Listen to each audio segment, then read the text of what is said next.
poder estar trazendo a sua santa e poderosa palavra, né, queridos? A palavra essa que nos fortalece, que alimenta a nossa fé, a nossa esperança. Marcos capítulo 2, versículo 1. Amém?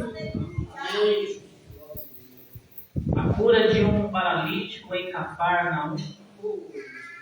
Dias depois, entrou Jesus de novo em Cafarnaum, e logo ocorreu que ele estava em casa. Muitos afluíram para ali, tantos que nem mesmo junto à porta eles achavam lugar, e anunciavam-lhes a palavra. Até aqui, meus irmãos, poder sentar nos seus lugares, exaltando e glorificando o nome do nosso Senhor. Deus colocou essa passagem no meu coração, na semana que se passou, falou bastante ao meu coração, vai falar fortemente ao coração de você, se você prestar atenção na leitura, se você prestar atenção na meditação, porque a palavra de Deus, ela nos fortalece. A palavra de Deus, ela transforma as nossas vidas quando nós procuramos obedecê-la e praticá-la.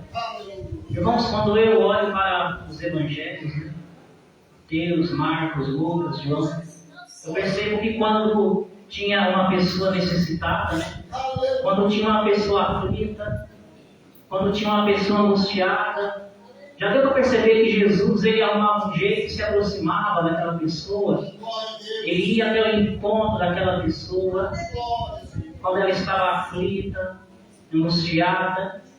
Interessante que podia ser até mesmo uma só alma, uma só ovelhinha, mesmo assim ele ia ao encontro daquela pessoa. Porque quando a gente medita ali no Evangelho de João, ali no capítulo 4, aquela mulher samaritana, aquela mulher entristecida, angustiada, aquela mulher que não valia nada para aqueles samaritanos, desprezada por eles. Mas Jesus, sabendo da situação daquela mulher, ele atravessa a província de Samaria e vai ter um encontro com ela no poço de Jacó. Porque embora ela fosse rejeitada pelos samaritanos, ela não era rejeitada por Jesus. Sabe que às vezes as pessoas aí fora nos rejeitam, nos desprezam, Talvez por conta das nossas falhas, deficiências, mas Jesus não nos rejeita, Jesus não nos desampara, tanto é que estamos aqui. Aleluia. Então, mesmo se tratando de uma alma, Jesus ia atrás. É por isso que agora eu aprendo com mais profundidade o sentido da parábola da ovelha que se perde. Porque ali o pastor ele deixa as 99 ovelhas e vai atrás daquela que se perde. E tem muitas ovelhas perdidas. Perdidas na droga, perdidas no tráfico, perdidas na marginalidade.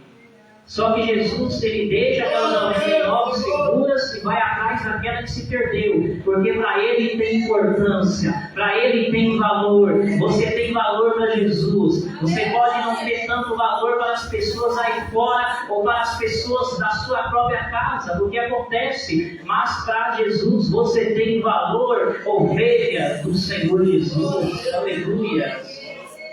Graças a Deus. Então, irmãos, Jesus é diferente das pessoas. Mesmo se tratando de uma alma, ele ia atrás. Aleluias. Graças a Deus. E quando eu medito essa passagem aqui, não vou falar necessariamente desse milagre. Vou falar aquilo que Deus falou no meu coração na semana que se passou.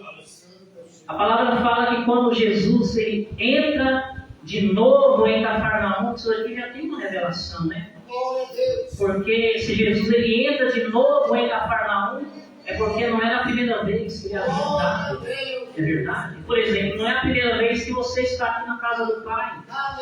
Não é a primeira vez que eu estou aqui na casa do Pai. Quando você estuda a palavra de Deus, teve cidades onde Jesus entrou uma só vez. Exemplo em Jericó.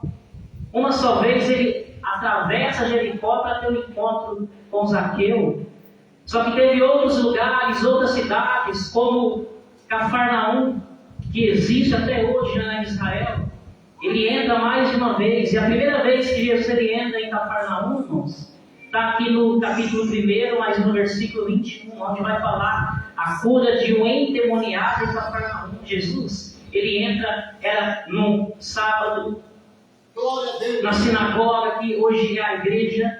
Ele entra naquela igreja, ele começa a fazer o culto, ele começa a ensinar assim a palavra de Deus, vai falar. E no meio daquela multidão, daquele povo, a casa estava cheia, porque aonde Jesus está, as multidões se aglomeram. Só que ele também está onde tem 2 ou 3 pessoas reunidas no nome dele. Quando Jesus está fazendo o ensinamento, a palavra fala que manifesta um demônio naquele culto, e Jesus expulsa aquele demônio. Você já viu o demônio manifestar em culto? Você já esteve em lugares onde a palavra estava sendo pregada e o demônio não suportou o poder da palavra e ele teve de se manifestar? Porque assim que acontece, irmãos. Quando Jesus está na casa, algo diferente tem que acontecer. Aleluia! Glórias a Deus! Quando Jesus está na casa, algo diferente tem que acontecer. Milagre acontece. O demônio não suporta a presença de Jesus, ele dá um grito de derrota, porque ele é um derrotado. Eu e você somos mais do que vencedores, mas o inimigo é um derrotado. Jesus está na sinagoga ensinando que a presença de Jesus é tão forte naquele lugar que o espírito maligno ele manifesta, porque aonde Jesus está, algo tem que acontecer. E você sabe que ele está aqui nessa noite, né? Por quê? Porque ele falou que onde estivessem reunidos 2 ou 3 pessoas no nome dele, ali ele estaria presente. Aqui somos mais de 3 pessoas reunidas no nome de Jesus. Porque você não veio aqui buscar esse ou aquele, você não está aqui reunido no nome do pastor, da pastora, do pregador, você veio aqui buscar o Senhor Jesus, reunir no nome do Senhor Jesus, e Ele está aqui nessa noite, ainda que não possamos vê-lo fisicamente, mas é possível sentir a presença dEle. Você está sentindo a presença dEle na casa? Porque eu estou sentindo a presença dEle na casa, e é forte porque Jesus está na casa. Você consegue entender a dimensão dessa profundidade? Ter a presença de Jesus em um ambiente? Irmãos. A presença de Deus em um ambiente muda tudo. Transforma o ambiente. É por isso que quando Deus fala para Moisés que iria retirar a presença dele do deserto, caminhando com aquele povo, Moisés, não, Senhor. Não retire a tua presença no nosso meio. Mas Moisés, eu vou enviar um anjo. Se não for para a sua presença subir comigo daqui, não me faça sair daqui. Moisés, ele tinha intimidade. Moisés, ele acostumou andar, caminhar, viver com a presença de Deus. Quando nós acostumamos, quando nós pegamos intimidade com a presença de Deus, você não abre mão da presença de Deus por nada nesse mundo. Aleluia! Glórias a Deus. E ele estava no deserto, e já imaginou você estar num deserto sem a presença de Deus só te acompanhar? Irmãos, por que a presença de Deus iria se retirar daquele deserto? Porque havia pecado no meio do povo. O que afasta a presença de Deus no meio do povo é o pecado, é a vaidade, é a soberba, é a inveja, é a falta de perdão, de renúncia. É quando a pessoa ela não se humilha, ela não se despoja, isso vai afastando a presença de Deus. O pecado, as coisas erradas que as pessoas praticam, vai afastando a presença de Deus, mas vai atraindo a presença maligna. Porque aquilo que afasta a presença de Deus costuma ser a mesma coisa que atrai a presença do mal. Aí Deus fala para Moisés: então Moisés, a minha presença irá contigo e eu te darei descanso. Porque não tem como eu obter descanso se não for por intermédio da presença de Deus. Entenda uma coisa: Você só vai desfrutar do descanso em meio aos desertos se a presença de Deus estiver com você. Não é a presença do teu pai, não é a presença da tua mãe, não é a presença do teu cônjuge, não é a presença dos teus filhos, não é a presença das pessoas que você ama, é a presença de Deus. Quem vai trazer descanso, quem vai trazer refrigério para a tua alma é a presença de Deus. Glória a Deus, aleluia. Não é a presença das pessoas que você ama que traz descanso para a sua alma cansada. É a presença de Deus.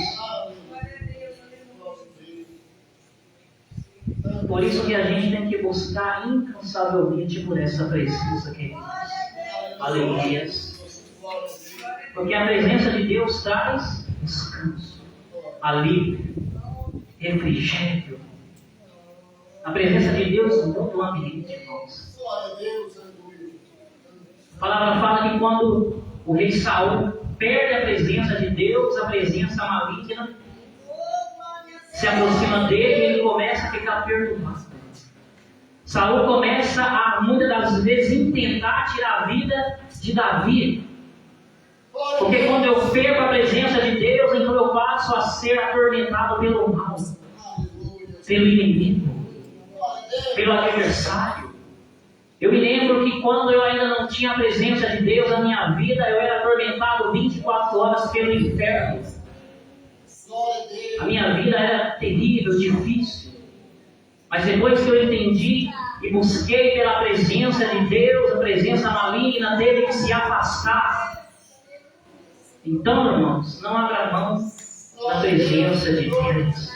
Abra mão daquilo que te afasta da presença de Deus. Abra mão daquilo que te afasta da presença de Deus. Mas não abra mão da presença de Deus. Porque o que te mantém em pé, o que te mantém fortalecido, o que te mantém caminhando pelo deserto, pelas veredas estreitas da vida é a presença de Deus. Sem a presença de Deus, a gente não suporta as dificuldades dessa vida. Aleluia! Glória a Deus! Deus poderoso, Deus maravilhoso. Então, irmãos, a palavra fala que aonde Jesus ia, aonde Jesus entrava, alguma coisa acontecia. Muito forte essa revelação. Porque quando Jesus ele entra lá no cemitério, lá onde está o Lázaro, né? Jesus fala: Lázaro, vem para fora. Mesmo depois de 4 dias morto, ele ressuscita. Quando Jesus entra ali na cidade de Naim, ele interrompe o velório, aquele funeral, porque ele ressuscita o filho da viúva de Naim. Quando ele entra na casa de Jairo, quando ele vai lá no quarto da filhinha de Jairo, ela estava morta, mas ela ressuscita. Porque a presença de Jesus no ambiente traz vida. A presença de Jesus na minha casa traz vida. A presença de Jesus no meu comércio traz vida. A presença de Jesus na minha vida traz vida. E Ele veio para trazer vida. E vida com qualidade. Vida com abundância. Vida próspera. Porque a prosperidade é bíblica. Jesus veio para trazer vida e vida com qualidade. Vida com abundância. Quem quer viver na miséria que viva. Eu quero viver na prosperidade de Deus.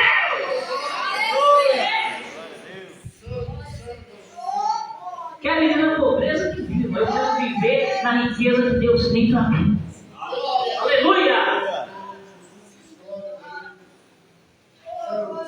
Eu aprendi isso daí, irmãos, foi com a Marta e com a Maria.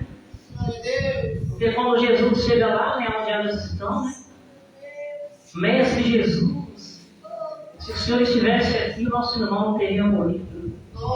Traduzindo, a sua presença traz vida no ambiente. Ele só morreu porque o Senhor estava ausente. Porque a ausência de Jesus traz morte. Se a presença de Jesus traz vida, a ausência de Jesus traz morte. Traz morte física, traz morte espiritual, traz morte no casamento, traz morte na vida financeira, traz morte na vida ministerial.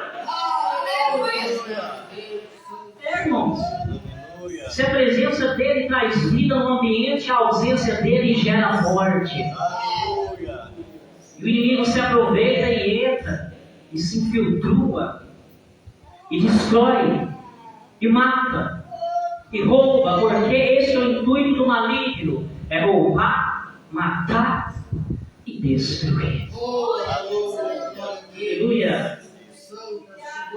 Aleluia. Glória a Deus.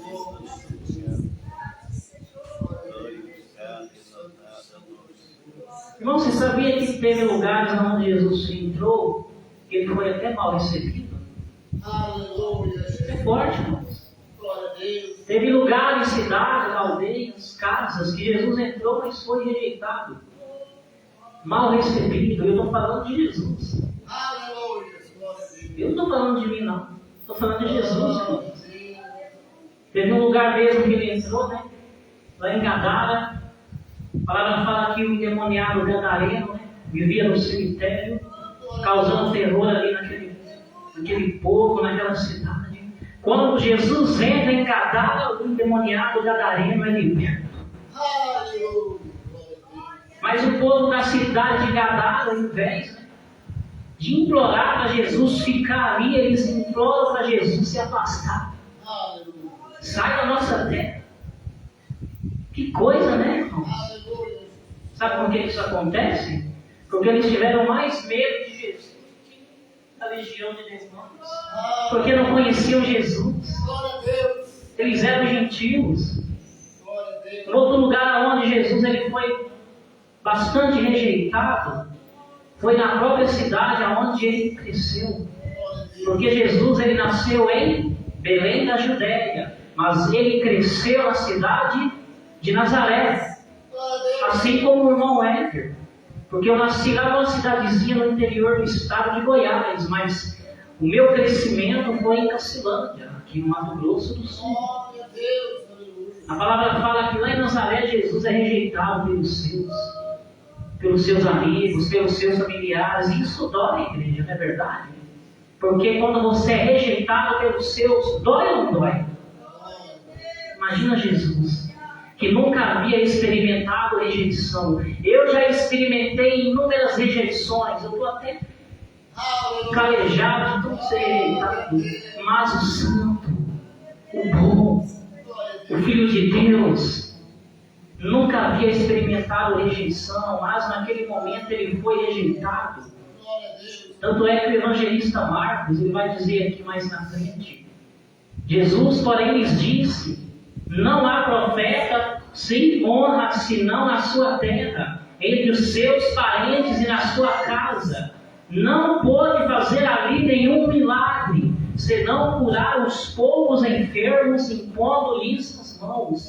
Admirou-se da incredulidade deles, contudo percorria as aldeias circunvizinhanças a ensinar. O povo que deveria apoiar Jesus, o povo que deveria dar credibilidade a Jesus, foi o mesmo povo que duvidou de Jesus, foi o mesmo povo que desacreditou de Jesus, e por causa desse descrédito, dessa incredulidade, a palavra diz assim: não pôde fazer ali nenhum milagre. É por isso que tem lugares por aí que você vai e você não vê milagre. Por quê? Por causa da incredulidade, a dureza do coração, um povo rebelde e teimoso. Jesus não pôde fazer nenhum milagre por causa da incredulidade daquele povo que não crê em Jesus.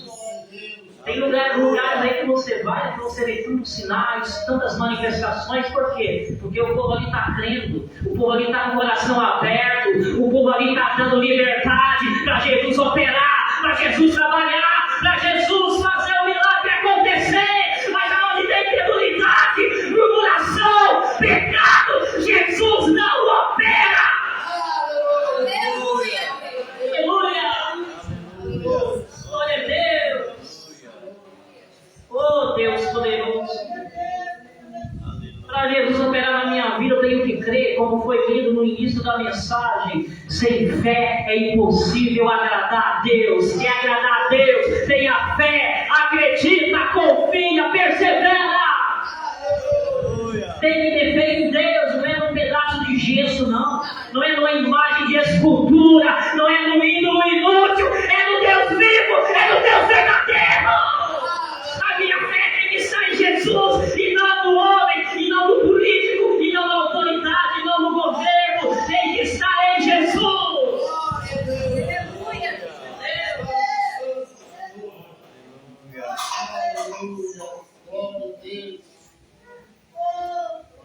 O evangelista Lucas vai dizer que Jesus, uma vez rejeitado, irmãos, ele foi embora de Nazaré. Sabe por quê? Porque Jesus não permanece em ambiente onde ele é mal recebido. Vem cá, nem você permanece em um ambiente se você é mal recebido. É verdade. Nem você permanece em um lugar se você é mal recebido. Igreja, não se distraia não, por favor. Se nem eu permaneço em um ambiente se eu sou mal recebido, quanto mais Jesus. É verdade, irmãos? Só que teve lugares onde Jesus ele entrava, que ele também era bem recebido. Irmãos, teve lugares onde Jesus entrou e fizeram festa, comemoração. Um lugar onde ele foi muito bem recebido foi exatamente na casa do Zaqueu. O publicano, o cobrador de imposto. A palavra fala que Zaqueu ele queria ver quem? Jesus. O interessante é que não era só o Zaqueu, não. Os gregos queriam ver Jesus. Até o maldoso rei Herodes, a palavra fala que ele se esforçava para ver Jesus. Porque sem esforço não tem como eu ver Jesus na minha vida. Zaqueu, ele se esforçou ao subir em uma figueira, porque ele era pequenino, baixinho. Ele se esforça a subir naquela figueira, porque ele sabia que por aquele caminho passaria Jesus em Nazaré. Então, se eu quero ver Jesus na minha vida, se eu quero ver Jesus atuando, se eu quero ver Jesus mudando a minha história, eu tenho que me esforçar, eu tenho que fazer a minha parte. Zaqueu queria ver Jesus, mas Jesus já estava de olho em Zaqueu. Porque quando ele chega diante da figueira, né, ele olha para a figueira e fala: Zaqueu, desce depressa, porque hoje convém que eu vá pousar na tua casa. Porque quando Jesus ele percebe que eu tenho interesse na pessoa dele, ele mesmo vem ao meu encontro, ele mesmo vem na minha direção, ele se aproxima de mim. Ele fala para Zaqueu: desce depressa. Por que depressa? Porque Jesus tinha pressa para mudar a vida de Zaqueu. Jesus tinha pressa para salvar Zaqueu. Jesus tinha pressa para mudar a história de Zaqueu. Já foi falado pelo nosso irmão agora há pouco atrás. Jesus tem pressa para julgar a causa de pessoas aqui nessa noite. Jesus tem pressa de fazer um milagre acontecer. Jesus tem pressa de abrir a porta. Jesus tem pressa de mudar a nossa situação. Se Jesus tem pressa, por que muitas das vezes demora? Será que nós estamos preparados? É verdade, irmãos? Ele tem pressa, né? Mas tem que haver um preparo seu e meu. Porque se a bênção ela vem antes do tempo, ela vira uma maldição nas nossas vidas. Então, meus queridos, Jesus, ele queria como nunca estar na casa de Zaqueu. Isso daqui só me reforça aquilo que o próprio Jesus fala em Apocalipse, né? Eis que estou à porta e bato.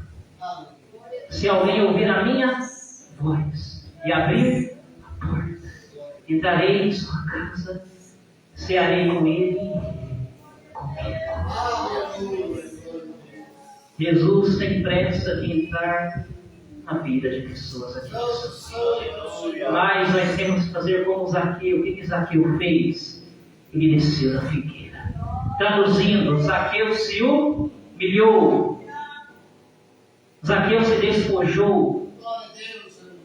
Porque se eu quero que Jesus entre na minha vida, eu tenho que me humilhar.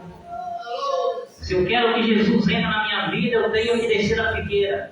Eu tenho que descer do pedestal.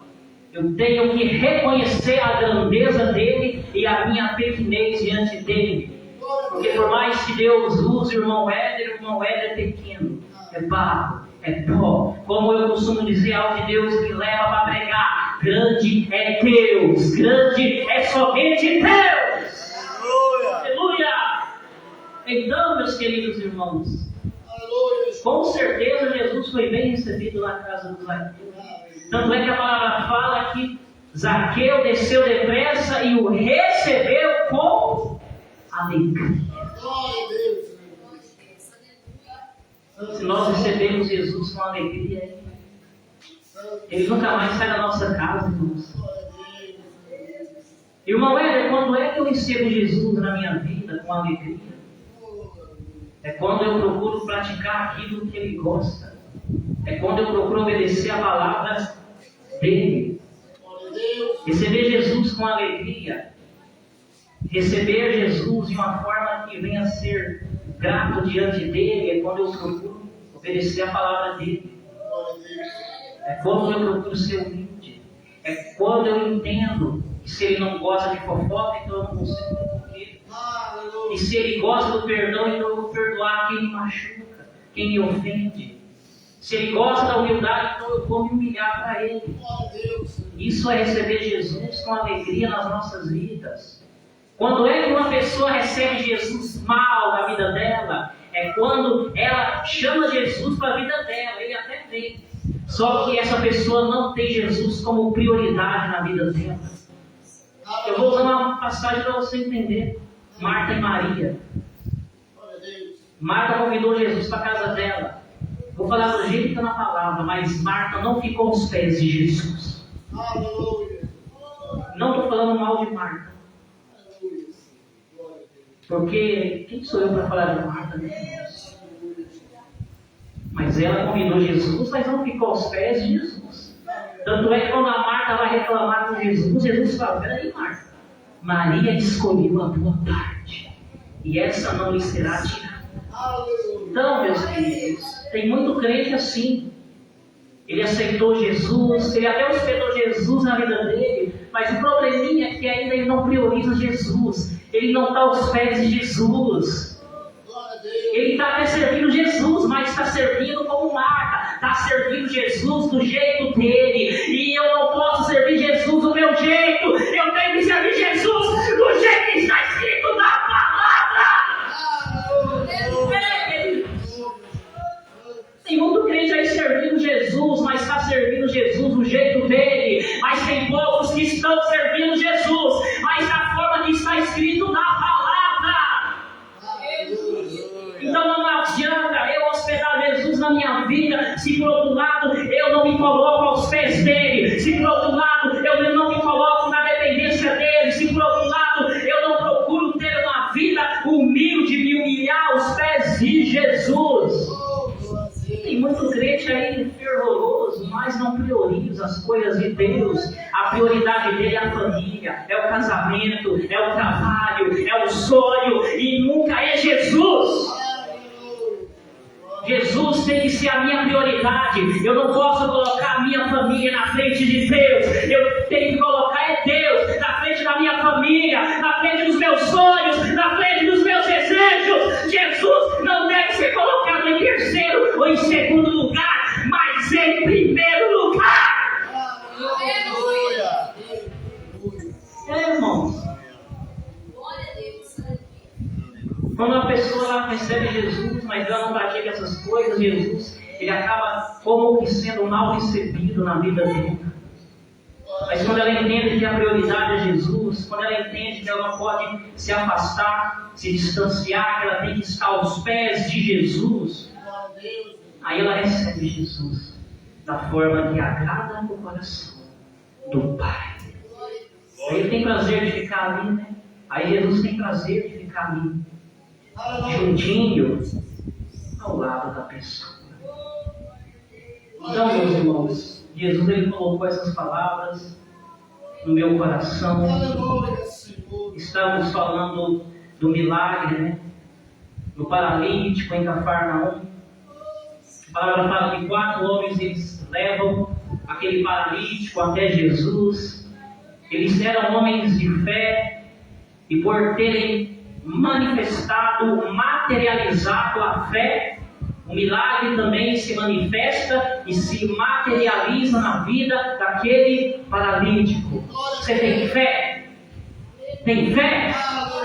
Então, se você manifestar a tua fé, o milagre vai se manifestar na tua casa, na tua vida, no meio dos seus, e o nome do Senhor Jesus será glorificado, porque Jesus faz milagre na minha vida, não é para a minha glória, não é para eu me inchar, não é para eu me envaidecer, mas é para eu dar a glória totalmente a Deus. Por isso, quando for pedir um milagre, uma bênção, peça para a glória de Deus. Porque se você pedir para a sua glória, você não recebe. Mas se você pedir para a glória de Deus, para Deus ser glorificado, Ele atende. Não no seu tempo, não no meu tempo, mas no tempo dele. Amém, irmãos? Então é isso que eu queria dizer para vocês. Porque Deus havia falado no meu coração.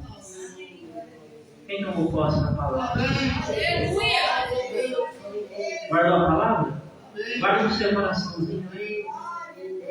Deus abençoe. Obrigado pela oportunidade. Glória a Deus, aleluia, salve nova, Jesus, a palavra que Deus deu no nosso coração. Glória a Deus, aleluia, creio no Senhor, falou em cada coração, e que nós venhamos ouvir a palavra do Senhor, Deus guardar, vamos obedecer, para que nós possamos ter força em Jesus Cristo, né? Vamos pôr de pé, vamos agradecer a Deus mais essa noite.